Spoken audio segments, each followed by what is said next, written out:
Puji Tuhan, selamat pagi bagi kita sekalian. Kalau kita ada pada saat ini, semua karena kemurahan Tuhan. Sebab itu, mari kita berdoa sambil mengucap syukur mengawali hari ini. Kita berdoa. Tuhan Yesus, kami datang ke hadirat-Mu, bersyukur karena kebaikan Tuhan. Dan sebentar kami mau merenungkan, membaca firman Tuhan. Kiranya Roh Kudus menolong kami, supaya kami dapat melakukan firman Tuhan. Di dalam nama Yesus, kami sudah berdoa. Amin. Tema hari ini, damai di dalam Yesus.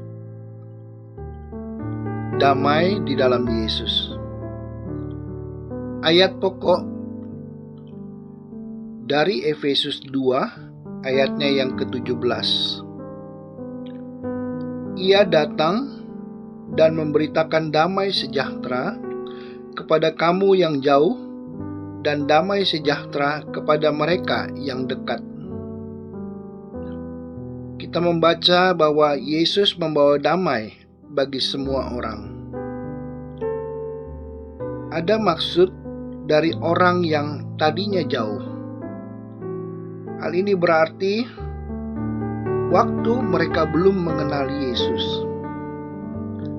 Menjadi dekat oleh darah Kristus waktu kita menerima Yesus sebagai Tuhan.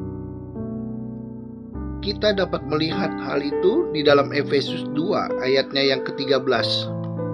Di situ tertulis, "Tetapi sekarang di dalam Kristus Yesus, kamu yang dahulu jauh sudah menjadi dekat oleh darah Kristus." Yesus memperdamaikan kita dengan Allah. Kita harus mengerti bahwa ada arti dari damai. Hal yang pertama, bahwa damai berarti tidak ada perang. Satu perasaan tentram, tenang. Itu yang kedua. Dan yang ketiga, tidak ada permusuhan atau rukun. Damai adalah kehendak Tuhan bagi umatnya. Tuhan mau supaya kita mempunyai damai sejahtera di dalam hati kita. Dalam Roma 12 ayatnya yang ke-18. Di situ tertulis, "Sedapat-dapatnya kalau hal itu bergantung padamu, hiduplah dalam perdamaian dengan semua orang." Tidak mudah untuk hidup damai sejahtera dengan semua orang. Perdamaian tidak datang dengan sendirinya, sebab Yesus mengatakan di dalam Matius 5 ayat yang ke-9, "Berbahagialah orang yang membawa damai, karena mereka akan disebut anak-anak Allah." Kita harus membawa damai. Bagaimanakah kita dapat mengusahakan damai bagi sekeliling kita? Di dalam kehidupan sehari-hari, ada waktunya kita harus mengalah. Tidak mau menang sendiri dengan memaksakan kehendak diri. Berani mengakui kesalahan, kekurangan, untuk menjaga hubungan baik dengan sesama. Dengan merendahkan diri, akan terhindar dari pertengkaran dan perselisihan. Di dalam dunia sering terjadi peperangan karena terjadi konflik dan permusuhan. Kalau ada damai dalam hati setiap orang, maka ada ketertiban. Kalau di dalam jemaat, di dalam keluarga, dan dalam hati kita ada perdamaian, maka ada hal-hal yang baik yaitu ada keserasian, ada ketenangan, dan ada pemeliharaan Tuhan. Banyak orang kehilangan damai sejahtera, menjadi stres, tertekan. Bahkan ada orang yang cenderung bunuh diri karena tidak kuat menghadapi masalah. Mereka perlu damai dari Tuhan. Kita tidak bisa menghindar dari masalah, kesusahan, dan penderitaan. Tapi kita memiliki hal yang pasti bahwa Tuhan adalah setia dan Tuhan sanggup memberi damai di dalam hati kita.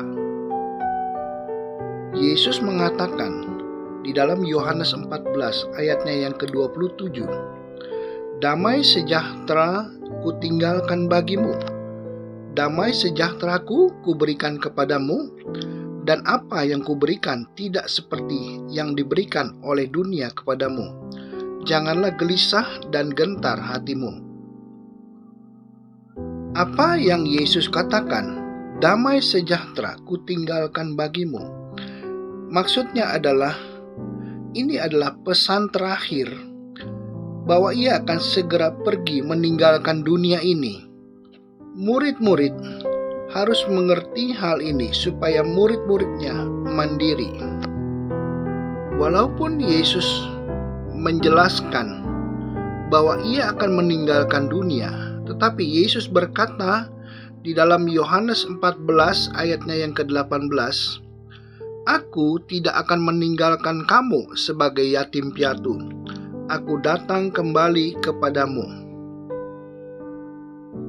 Yesus meninggalkan dunia ini untuk ke sorga menyediakan tempat.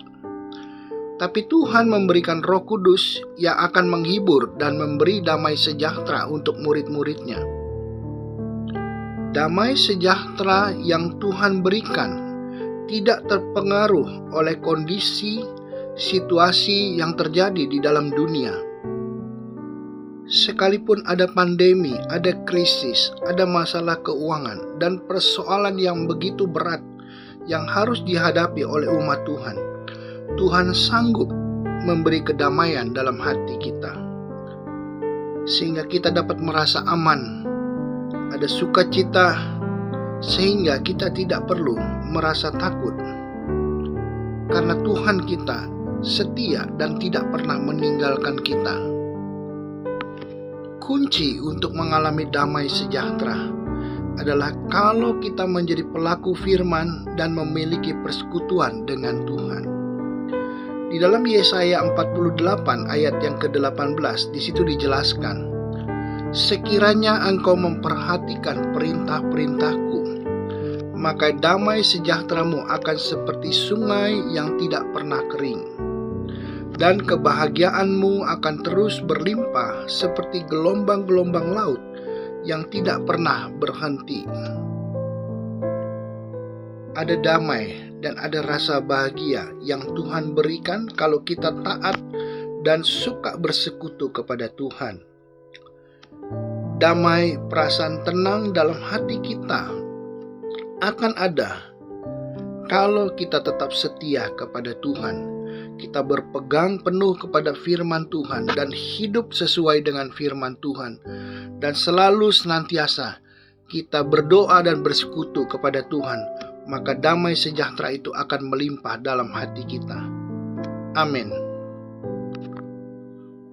Mari kita berdoa. Tuhan Yesus, kami datang ke hadirat Tuhan, merendahkan diri dan mencari wajah daripada Tuhan. Hamba berdoa buat siapapun yang mengikuti program ini dan setiap jemaat Tuhan, kiranya Tuhan berkati di dalam nama Yesus. Berkati setiap keluarga, suami, istri, anak-anak, diberkati Tuhan. Kiranya hamba juga berdoa buat setiap mereka yang bekerja, berdagang, dan setiap aktivitas yang mereka jalani pada hari ini. Tuhan tolong, Tuhan memberkati di dalam nama Yesus. Tuhan buat berhasil, Tuhan buat beruntung. Tuhan nyatakan kuasa-Mu. Berkati setiap ibu-ibu rumah tangga anak-anak yang masih sekolah, Tuhan berkati, berikan kepintaran, kecerdasan. Tuhan sertai mereka. Bagi mereka yang belum mempunyai pekerjaan, Tuhan buka jalan di dalam nama Yesus. Tuhan nyatakan kuasa-Mu. Setiap mereka mungkin ada yang sakit, kiranya bilur Yesus menyembuhkan di dalam nama Yesus. Tuhan sembuhkan, Tuhan pulihkan, sehingga ada kekuatan baru yang Tuhan berikan. Setiap pergumulan, masalah anak-anak-Mu, Tuhan Yesus tolong. Yang susah Tuhan hiburkan, yang lemah Tuhan kuatkan di dalam nama Yesus. Beri jalan keluar bagi mereka yang dalam kesulitan. Dalam nama Yesus nyatakan kuasa-Mu. Tuhan berikan pertolongan bagi mereka. Kami juga berdoa bagi keluarga Bapak Gembala. Pelayanan di GPDI Budi Mulia diberkati Tuhan, semakin banyak jiwa datang kepada Tuhan untuk beribadah, sehingga nama Tuhan dipermuliakan di dalam pelayanan ini. Berdoa syafaat untuk Bapak Presiden, Wakil Presiden, para menteri dan para pemimpin, diberkati Tuhan. Tuhan berkati bangsa kami, sehingga Indonesia semakin maju Tuhan. Tuhan berkati bangsa kami. Berkati juga kota kami, kiranya di dalam nama Yesus berikan kesejahteraan, sehingga kota kami diberkati Tuhan. Setiap usaha mengatasi pandemi, Tuhan tolong dalam nama Yesus. Tuhan pulihkan negeri kami di dalam nama Yesus. Setiap dokter, suster, rumah sakit yang ada, pengobatan yang ada, Tuhan buat baik semuanya, sehingga negeri kami cepat pulih. Nama Tuhan dipermuliakan di dalamnya. Bagi usaha penginjilan, setiap hamba-hamba Tuhan diberkati Tuhan. Banyak jiwa boleh datang dan percaya kepada Yesus. Dan Tuhan, sepanjang hari ini Tuhan kiranya menolong kami semua yang mengikuti doa pagi hari ini. Setiap jemaat GPDI Budi Mulia diberkati Tuhan. Berikan kesehatan dan berikan Tuhan berkat-berkat jasmani, bahkan berkat-berkat rohani yang melimpah, sehingga nama Tuhan dipermuliakan di dalamnya.